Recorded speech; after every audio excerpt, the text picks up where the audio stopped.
안녕하세요 시니어 여러분. 여러분의 건강한 노후를 책임지는 처리스와 함께입니다. 혹시 요즘 이런 생각 해보신 적 없으세요? 내가 과연 건강하게 잘 늙어가고 있을까? 아직도 내 몸이 젊을 때처럼 잘 움직일까?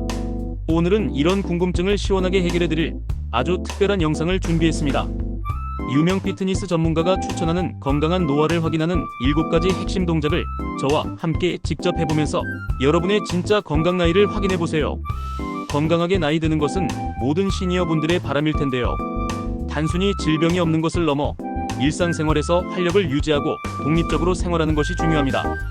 오늘 알려드릴 7가지 동작은 여러분의 뇌 건강, 코어 근육, 하체 근육, 악력, 유연성, 그리고 전반적인 이동 능력까지 우리 몸의 핵심 기능을 쉽고 빠르게 진단할 수 있도록 구성했습니다.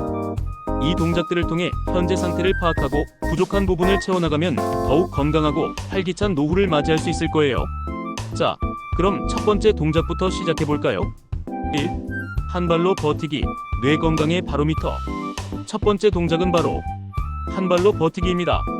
이 동작은 우리의 뇌 건강을 점검하는 데 아주 중요한 역할을 합니다. 특히 균형 감각은 뇌 기능과 밀접하게 연결되어 있어요. 따라하기입니다. 벽이나 의자 등 지지할 수 있는 곳 근처에서 편안하게 서서 한 발을 무릎 높이까지 들어 올립니다. 이때 두 팔은 자연스럽게 옆으로 벌려 균형을 잡으세요. 중요한 것은 시선을 한 곳에 고정하고 몸을 흔들리지 않게 유지하는 것입니다. 자, 이제 시간을 재볼게요. 20초 이상 흔들림 없이 버틸 수 있다면 아주 훌륭합니다. 하지만 20초를 버티기 어렵다면 뇌 기능에 대한 조금 더 세심한 관심이 필요할 수 있습니다. 뇌졸중이나 치매와 같은 뇌질환 위험이 높아진다는 연구 결과도 있거든요. 꿀팁입니다. 처음엔 벽을 잡고 연습하다가 점차 손을 떼는 시간을 늘려보세요. 꾸준히 연습하면 균형 감각과 뇌 기능 향상에 큰 도움이 됩니다. 매일 아침 눈을 뜨자마자 1분씩이라도 한 발 서기 연습을 해보세요. 양쪽 발을 번갈아 가며 하는 것이 중요합니다. 이 작은 습관이 여러분의 뇌를 젊게 유지하는 비결이 될 수 있습니다. 2. 플랭크, 튼튼한 코어 근육 만들기. 두 번째는 플랭크입니다. 플랭크는 우리 몸의 코어 근육을 확인하는 최고의 동작 중 하나예요. 코어 근육은 허리, 골반, 복부 깊숙이 자리 잡아 몸의 중심을 잡아주고 허리 통증을 예방하는 데 결정적인 역할을 합니다. 따라하기입니다. 바닥에 엎드린 자세에서 팔꿈치와 발끝으로 몸을 지탱하고 머리부터 발끝까지 일직선이 되도록 유지합니다. 이때 엉덩이가 너무 위로 솟거나 아래로 처지지 않도록 주의하세요. 자, 이제 몇 초나 버티실 수 있는지 측정해보세요. 30초 이상 유지할 수 있다면 훌륭한 코어 근육을 가지고 계신 겁니다. 하지만 30초가 어렵거나 허리에 통증이 느껴진다면 코어 근육이 약해져 있을 가능성이 높습니다. 약한 코어는 허리 디스크나 만성 요통의 원인이 될 수 있어요. 꿀팁입니다. 처음에는 무릎을 바닥에 대고 연습하거나 시간을 짧게 시작해서 점차 늘려나가세요. 거울을 보면서 자세가 흐트러지지 않도록 확인하는 것도 좋은 방법입니다. 매일 꾸준히 플랭크를 하면 허리 통증 완화는 물론 자세 교정에도 탁월한 효과를 볼 수 있습니다. 우리 몸의 기둥인 코어를 튼튼하게 만들어 더욱 활기찬 일상생활을 즐겨보세요. 3. 의자에서 일어나기, 하체 근육의 힘을 확인. 세 번째 동작은 의자에서 일어나기입니다. 이 동작은 하체 근육, 특히 허벅지 앞쪽의 대퇴사두근의 노쇠 정도를 파악하는 데 아주 효과적입니다. 하체 근육은 보행 능력과 낙상 예방에 필수적이죠. 따라하기입니다. 등받이가 없는 튼튼한 의자에 편안하게 앉습니다. 팔짱을 끼거나 가슴 앞에 손을 모으고 반동 없이 허벅지의 힘만으로 일어섰다가 다시 앉기를 반복합니다. 이제 60초 동안 몇 번이나 일어섰다 앉을 수 있는지 세어볼까요? 50대 남성은 37번, 50대 여성은 35번 이상이라면 아주 건강한 편입니다. 60대 이상 시니어 분들도 1분에 20회 이상 할 수 있다면 충분히 건강한 하체를 가지고 있다고 볼 수 있습니다. 이 횟수가 적다면 하체 근력이 약해졌다는 신호일 수 있습니다.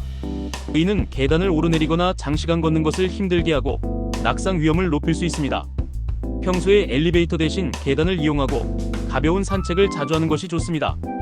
의자에서 일어나기 동작을 꾸준히 연습하는 것만으로도 하체 근력을 효과적으로 강화할 수 있습니다. 튼튼한 하체는 건강한 노후의 기본입니다. 4. 스쿼트, 허벅지 근육량 점검. 네 번째는 스쿼트입니다. 스쿼트는 허벅지 근육량을 점검하고 강화하는 데 가장 대표적인 운동이죠. 특히 대퇴사두근은 우리 몸의 가장 큰 근육 중 하나로 기초대사량 유지와 혈당 조절에도 큰 영향을 미칩니다. 따라하기입니다. 어깨 너비로 발을 벌리고 섭니다. 허리를 곧게 펴고 마치 의자에 앉듯이 엉덩이를 뒤로 빼면서 무릎을 구부려 앉습니다. 무릎이 발끝보다 앞으로 나가지 않도록 주의하고 허벅지가 바닥과 평행이 될 때까지 내려갑니다. 연령대별 권장 횟수를 참고해 볼까요? 60대 이상 시니어 분들은 하루에 5회에서 15회 정도 꾸준히 하는 것을 권장합니다. 매일 이 횟수를 채울 수 있다면 건강한 허벅지 근육을 유지하고 계신 겁니다. 근육은 나이가 들수록 자연스럽게 감소합니다. 특히 하체 근육은 감소 속도가 빨라 더욱 신경 써야 하는데요. 허벅지 근육량이 부족하면 무릎 통증이 심해지거나 움직임이 둔해져 일상생활에 제약이 생길 수 있습니다. 처음에는 맨몸으로 시작하고 힘들다면 의자를 뒤에 두고 앉는 연습부터 해보세요. 꾸준한 스쿼트는 여러분의 허벅지를 단단하게 만들어주고 활기찬 노후를 위한 든든한 기반이 되어줄 것입니다. 또 수건을 손으로 짜기, 악력 점검. 5번째 동작은 수건을 손으로 짜기입니다. 이 동작은 우리의 손의 악력을 점검하는 아주 간단하면서도 중요한 방법입니다. 악력은 전신 근력과 전반적인 건강 상태를 반영하는 지표로 알려져 있습니다.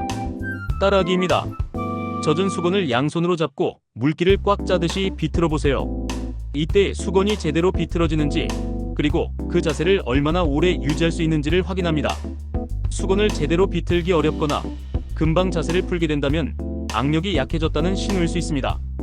악력은 단순히 물건을 잡는 힘뿐만 아니라 심혈관 질환 위험이나 전반적인 사망률과도 관련이 있다는 연구 결과가 많습니다. 악력이 좋다는 것은 그만큼 근육량이 충분하고 심장도 튼튼하다는 것을 의미하기도 합니다. 작은 힘처럼 보이지만 우리 몸의 중요한 건강 지표가 되는 셈이죠. 평소에 악력기를 사용하거나 손바닥으로 작은 공을 쥐었다 폈다 하는 연습을 꾸준히 해보세요. 악력이 좋아지면 일상생활에서 병뚜껑을 따거나 물건을 드는 것이 훨씬 쉬워지고 전반적인 건강에도 긍정적인 영향을 미칠 겁니다. 6. 등 뒤로 손 맞잡기, 유연성 및 어깨의 관절 건강 확인. 6번째는 등 뒤로 손 맞잡기입니다. 이 동작은 여러분의 어깨 관절 유연성과 상체 전반의 유연성을 확인하는 간단한 테스트입니다. 유연성은 부상 예방과 일상생활의 편안함을 위해 필수적입니다. 따라하기입니다. 한 팔은 어깨 위로 넘겨 등 뒤로 내리고 다른 팔은 허리 아래에서 등 뒤로 올려 두 손이 서로 맞닿는지 확인합니다. 양쪽 팔을 번갈아가며 시도해보세요. 두 손이 등 뒤에서 완전히 맞닿거나 손가락 끝이라도 닿는다면 좋은 유연성을 가지고 계신 겁니다. 만약 손이 닿지 않거나 닿더라도 통증이 있다면 어깨 관절 주변의 유연성이 떨어져 있다는 신호입니다. 유연성이 부족하면 어깨 결림, 오십견과 같은 통증이 발생하기 쉽고 옷을 입거나 물건을 드는 등 일상 동작에 불편함을 느낄 수 있습니다. 매일 아침, 저녁으로 어깨 스트레칭을 꾸준히 해주세요. 팔 돌리기, 어깨 으쓱하기, 벽에 기대어 팔 뻗기 등 간단한 스트레칭만으로도 유연성을 크게 향상시킬 수 있습니다. 유연한 몸은 통증 없는 편안한 노후를 약속합니다. 7. 의자에서 일어서서 걷고 돌아오기. 전반적인 이동 능력 및 낙상 위험 평가. 마지막 7번째는 의자에서 일어서서 걷고 돌아오기 테스트입니다. 이 테스트는 여러분의 전반적인 이동 능력, 균형 감각, 그리고 낙상 위험을 종합적으로 평가하는 중요한 지표입니다. 따라하기입니다. 등받이가 있는 의자에 앉아 있다가 시작 소리에 맞춰 일어서서 3m, 약 3걸음 앞이 지점까지 걸어갔다가 다시 돌아와 의자에 앉습니다. 시간을 측정합니다. 10초 이내에 이 모든 동작을 마칠 수 있다면 이동 능력이 아주 양호한 편입니다. 10초에서 20초 사이라면 주의가 필요하며 20초 이상 걸린다면 낙상 위험이 높다고 볼 수 있습니다. 이동 능력 저하는 독립적인 생활을 어렵게 하고 낙상으로 인한 골절은 심각한 합병증을 유발할 수 있습니다. 꾸준한 하체 및 균형 운동으로 이동 능력을 유지하는 것이 중요합니다. 평소에 걷기 운동을 꾸준히 하고 발 뒤꿈치 들기, 한발 서기 등 균형 감각을 향상시키는 운동을 병행하세요. 이 테스트를 주기적으로 실시하며 자신의 변화를 확인하는 것도 좋은 방법입니다. 자, 시니어 여러분, 오늘은 저와 함께 건강하게 나이 들고 있는지 확인하는 7가지 동작을 모두 알아보았습니다. 한 발로 버티기, 플랭크, 의자에서 일어나기, 스쿼트, 수건 짜기 등 뒤로 손 맞잡기, 그리고 의자에서 일어서서 걷고 돌아오기까지 각 동작을 통해 여러분의 뇌 건강, 코어 근육, 하체 근육, 악력, 유연성, 그리고 전반적인 이동 능력 상태를 확인해 보셨기를 바랍니다. 이 자가 진단 결과는 여러분의 현재 건강 상태를 알려주는 중요한 지표가 됩니다. 혹시 부족한 부분이 있다면 실망하지 마세요. 오늘 알려드린 꿀팁과 연습 방법을 꾸준히 실천하면 충분히 개선될 수 있습니다. 중요한 것은 지금 시작하는 것입니다. 이 영상이 여러분의 건강한 노후를 위한 작은 첫걸음이 되기를 진심으로 바랍니다. 오늘 영상이 유익하셨다면 좋아요와 구독 꼭 눌러주시고요. 궁금한 점은 댓글로 남겨주세요. 다음 영상에서는 더욱 알찬 건강 정보로 찾아뵙겠습니다. 시니어 여러분, 언제나 건강하고 활기찬 하루 보내세요. 감사합니다.